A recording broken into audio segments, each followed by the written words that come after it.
ఏదనుకోడు కదండి కాదు ఆఫీసులు అడుగుతున్నాడు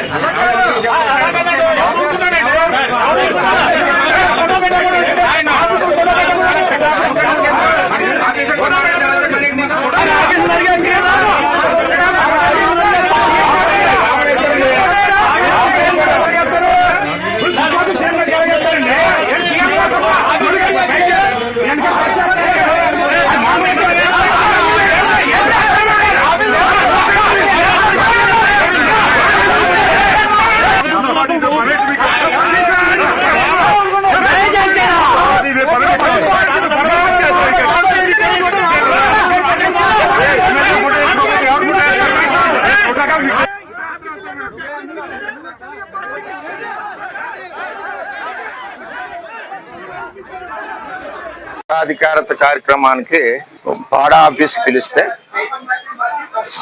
మేము వెళ్ళాం. ప్రోటోకాల్ ఉన్న వ్యక్తులను ఎవరిని పిలకుండా నేను వచ్చి వెళ్ళాక అక్కడ ప్రభుత్వ ప్రోగ్రామ్ లో చంద్రబాబు నాయుడు గారి ఫోటో ఉండాలి. మీరు చూసారు. ఇక్కడ బయట అల్లరి పెడుతున్నారు ఏంటి, మన వాళ్ళు ఏమైనా గొడవ పెడుతున్నారు. నేను బయటకు వచ్చేసరికి అక్కడ ఫోటో లేదని చెప్పి మా ఎక్స్-జడ్పీటీసీలు, మండల ప్రెసిడెంట్లు, కార్యకర్తలు అడిగారు పాడా కమిషన్. అతను తీసేస్తా అంటే ఎందుకు పెట్టలేదే, ముఖ్యమంత్రి చంద్రబాబు నాయుడు గారు కదా, మీరు ఎందుకు పెట్టలేదు, ఇది ఎప్పుడు 10సారి తప్పు చేయడం, అధికారులు కూడా ఎలా చేయడం కరెక్ట్ కాదు, పద్ధతి బాగోలేదా. ఈ లేబుల అతను రెండో దొరబాబు అన్న అతను వచ్చి పార్టీ ఆ టీం అందరూ కూడా పవన్ కళ్యాణ్కి ఎగైనెస్ట్ గా డబ్బులు పంచిపెట్టిన వాళ్ళు, మందు దాచిన వాళ్ళు, వాళ్ళందరూ దొరికే రికార్డులు ఉన్నా చూపిస్తాం. వాళ్ళందరూ వచ్చి నా మీద కలబడ్డారు. నా మీద కలబడ్డం ఏంటి, నాకు పని ఏంటి, వెళ్ళి అడగాలి. అక్కడ కార్యకర్తలందరినీ బయట దోసేసి మాట్లాడుతున్నారు. అంటే 5 సంవత్సరాలు వైసీపీ పార్టీతో మేము పడ్డాం. 5 ఏళ్ళు మట్టి చెరువులు తవ్వి మొత్తం పిఠాపురాన్ని సర్వనాశనం చేసి ఈ దొరబాబు మళ్ళీ ఇప్పుడు ఆ మట్టి చెరువుల వ్యాపారానికి వాళ్ళు మందిగాదులందరినీ పార్టీలోకి వచ్చారు. సరే వచ్చారు, వాళ్ళ పని వాళ్ళు చేసుకోవాలి. వాళ్ళు ఎవరండి అదోలో మాట్లాడడానికి మా మీద ఒళ్ళు మండిపోతుంది. పవన్ కళ్యాణ్కి ఎన్ని పొడి పడుస్తారా, పవన్ కళ్యాణ్ ఎలక్షన్ లో డబ్బు పంచుతారా, పవన్ కళ్యాణ్ ఎలక్షన్ లో మందులు దాచుకుని మీ ఇంట్లో ఉంచుకుంటారా. ఈవేళ పార్టీలోకి వచ్చేసి దొరబాబు తెలుగుదేశం పార్టీని తొక్కేస్తా ఉంటే ఇక్కడ ఏమైనా గాజులు ధరించుకున్నారా. తెలుగుదేశం పార్టీ అంటే బలమైన పార్టీ, పార్టీ అధ్యక్షుడు చెప్పిన మాట ఈ పార్టీ.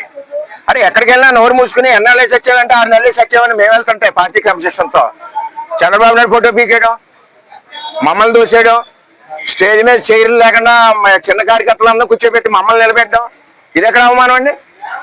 ఎన్ని రోజులను పడాలండి అవమానం. చాలా దారుణంగా ఉంది. ఆఫీసులు కూడా అలాగే ఉన్నారు పిఠాపురం నియోజకవర్గంలో. ఏ ఒక్క ఆఫీసరు కూడా ముఖ్యమంత్రి బొమ్మ వేయట్లేదు పిఠాపురం నియోజకవర్గంలో. పాడా కమిషనర్ తెలియదండి, గవర్నమెంట్ ప్రోగ్రామ్ వేయాలని తెలీదా, కమిషనర్ ఆఫీసులో పెడతాడు. ఏమైనా ప్రైవేట్ బిల్లులో పెట్టారా, ప్రైవేట్ ప్రోగ్రామ్ వేసుకోండి. ఇది పెండెం దొరబాబు అన్న వ్యక్తి ఈ పార్టీల్లో ఒక స్పై లాగా వచ్చాడు. జగన్ పార్టీ నుంచి మళ్ళీ పోతాడు.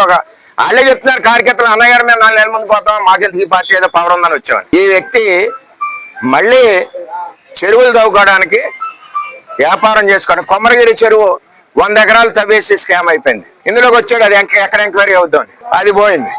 మొత్తం దగ్గరదంటే 50 కోట్ల స్కామ్ చెరువుల్లో ఉంది, 50 కోట్ల స్కామ్ భూముల్లో ఉంది. ఈ స్కామ్ బయటపడుతుందామని దొరబాబు జనసేనలోకి వచ్చాడు. మా మీద తిరగబడ్డాడు. 5 ఏళ్ళు తిరగబడ్డాం. ఇదే దొరబాబు పెడితే మేము కార్యకర్తలు 50 మంది రాజమండ్రి కోర్టు తిరుగుతున్నాం, ఇవాళ అగ్రహారం కోర్టు తిరుగుతున్నాం. అందులో జనసేన పార్టీ వాళ్ళు కూడా ఉన్నారు. ఆ వల్లి అని చెప్పి పార్టీ అధ్యక్షుడు ఉన్నాడు, ఆడి మీద 3 కేసులు ఉన్నాయి. ఇది ఎక్కడ భరాయించడానికి అర్థం ఉంటుంది. మాకు లీడర్ క్రమశిక్షణ కాబట్టి 2 మూసుకుని ఎడుతున్నాం. కూటమిలో ఇటువంటి తెచ్చుకోకూడదు.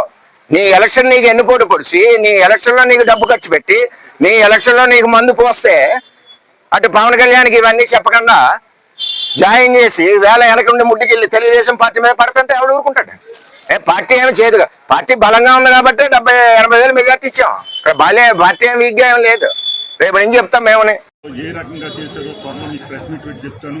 ఎవరు ఏం చేశారు, ఏ రకంగా నియోజకవర్గాన్ని దోసుకుపోయారనే దానికి త్వరలో దాన్ని కూడా నేను ప్రెస్ మీట్ పెడతాను.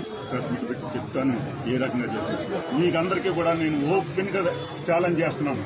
ఎక్కడైనా సరే ఈ పిఠాపురం నియోజకవర్గంలో ఏ ఒక్క మనిషి దగ్గరైనా సరే ₹1 ఆశించేయని చెప్తే నేను రాజకీయం సన్యాసం. ఆల్రెడీ రాజకీయం నాకు ఇంట్రెస్ట్ లేకపోయినా ఓన్లీ పవన్ కళ్యాణ్ గారిని చేయడం కోసమే నేను స్థానిక సంస్థలు ఎలక్షన్ చేసి పెడతానంటే మీరు జనరల్ ఎలక్షన్ లో ఆయన నామినేషన్ ఇస్తే చాలు ఈ నియోజకవర్గంలో ఆయన అత్యధిక మెజార్టీతో నెగ్గించడానికి తప్పనిసరిగా నేను తెలియజేస్తా ఉన్నా. ఎప్పుడైనా సరే మీ మీడియా వాళ్ళందరికీ ఓపెన్ ఛాలెంజ్ చేస్తా ఉన్నాను. అప్పుడు చేశాను, ఇప్పుడు చేస్తున్నాను.